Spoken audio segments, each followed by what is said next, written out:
इस video number 13 में मैंने श्रीमद् भगवद गीता के अमृत ज्ञान द्वारा मैं इसका वर्णन करने जा रहा हूँ कि पूर्व में जितने ऋषि महर्षि हुए हैं वे सब ब्रह्म की पूजा करते और कराते थे। ओम नाम को सबसे बड़ा तथा उत्तम मंत्र जाप करने का बताते थे। क्या वे अज्ञानी थे? यदि ब्रह्म की भक्ति उत्तम नहीं है तो गीता में कोई प्रमाण बताएं।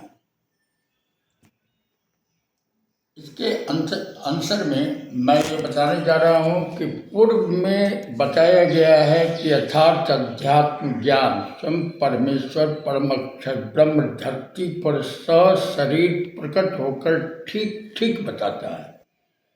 परमेश्वर द्वारा बताए गए ज्ञान को सूक्ष्म वेद तत्व ज्ञान कहा गया है। तत्व ज्ञान में परमात्मा ने बताया है कि गुरु बिन काहू न पाया ज्ञाना, क्यों छोया भूष छड़े मूढ़ किसाना। गुरु बिन वेद पढ़े जो प्राणी, समझे न सार रहे अज्ञानी। जिन ऋषियों या महर्षियों को सतगुरु नहीं मिला उनकी यह दशा थी कि वेद पढ़ते थे परंतु वेदों का सार नहीं समझ सके। उदाहरण के लिए श्री देवी पुराण सचिव मोटा टाइप गीता प्रेस गोरखपुर से प्रकाशित के पृष्ठ संख्या 414 पर चौथे स्कंद में लिखा है कि सतयुग के ब्राह्मण महर्षि वेद के पूर्ण विद्वान होते थे और श्री देवी दुर्गा की पूजा करते थे। विचार करें, श्रीमद् भगवद गीता चारों वेदों का सारांश है। क्या गीता में कहीं लिखा है कि श्री देवी की पूजा करो? इसी प्रकार चारों वेदों में कहीं नहीं लिखा है कि दुर्गा श्री देवी की पूजा करो। तो क्या समझा? वेदों को उन महर्षियों ने क्या खाक विद्वान थे सतयुग के महर्षि?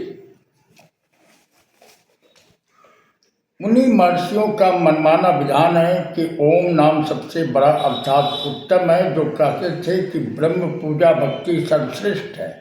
मैं अपने दर्शकों को ये बताता हूँ कि वे ब्रह्म की पूजा इष्ट देव मानकर करते थे। वे अज्ञानी थे। उनकी ब्रह्म साधना अनुत्तम गति देने वाली है। इसका प्रमाण गीता में है।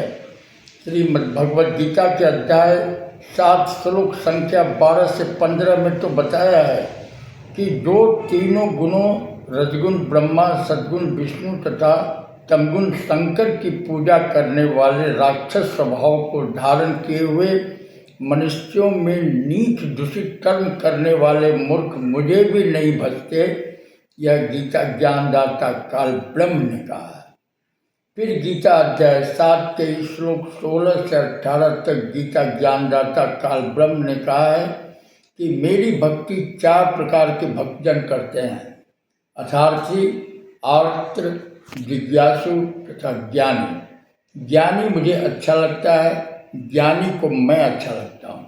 गीता अध्याय 7 श्लोक संख्या 18 में गीता ज्ञानदाता काल ब्रह्म ने कहा है, ये ज्ञानी आत्मा तो उदार है परंतु ये सब मेरी अनुत्तम गति अर्थात घटिया गति में आश्रित है।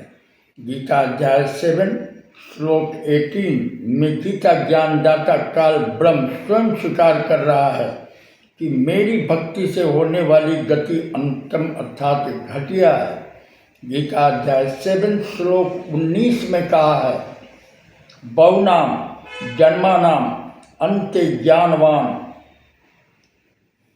नाम प्रपद्यते वासुदेवा सर्वम इति च महात्मा सुदुर्लभा।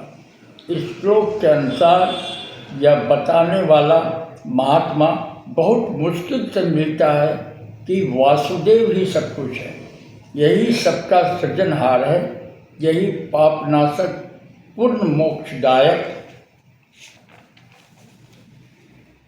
यही पूजा के योग्य है। वासुदेव ही कुल का मालिक परम अक्षर ब्रह्म है।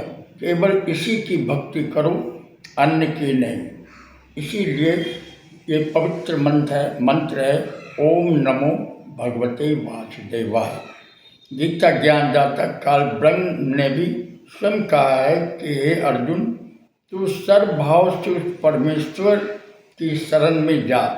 उस परमेश्वर की कृपा से ही तू परम शांति को तथा सनातन परम धाम सत्य लोक को प्राप्त होगा। यह गीता अध्याय 18 श्लोक 62 में प्रमाण है। गीता अध्याय 18 श्लोक 46 में गीता ज्ञानदाता काल ब्रह्म ने कहा है कि जिस परमेश्वर से संपूर्ण प्राणियों की उत्पत्ति हुई है, जिससे यह समस्त जगत व्याप्त है, उस परमेश्वर की अपने स्वाभाविक कर्म करते करते पूजा करके मनुष्य परम सिद्धि को प्राप्त हो जाता है। फिर गीता अध्याय 15 श्लोक 4 में कहा है कि तत्व ज्ञान को समझकर उसके पश्चात परमेश्वर के उस परम पद की खोज करनी चाहिए, जहाँ जाने के बाद साधक लौटकर संसार में नहीं आता। जिस परमेश्वर से संसार रूपी वृक्ष की प्रवृत्ति विस्तार को प्राप्त हुई है, अर्थात जिस परमेश्वर ने सर्व की रचना की है, उसी की पूजा करो। इससे सिद्ध हुआ कि उन ऋषियों को वेद का गूढ़ रहस्य समझ नहीं आया, वे अज्ञानी रहे। यानी कि मैंने इस वीडियो में सभी दर्शकों को यह क्लियर किया है कि प्राचीन समय यानी सतयुग में भी जो ऋषि महर्षि थे, वो ओम शब्द की बहुत ही प्राथमिकता दिए और उनको गूढ़ रहस्य वेद का समझ में नहीं आया और वो फिर जन्म मरण के चक्कर में पड़ गए। तो इस प्रकार इस वीडियो में मैंने ऋषि महर्षियों को, जिनको वेदों का ज्ञान नहीं होने के कारण वे पुनः जन्म मरण के चक्कर में पड़ गए, उसी के बारे में मैंने श्रीमद् भगवद गीता के पवित्र अमृत ज्ञान से द्वारा आपको बताया है। Thank you for watching this spiritual video.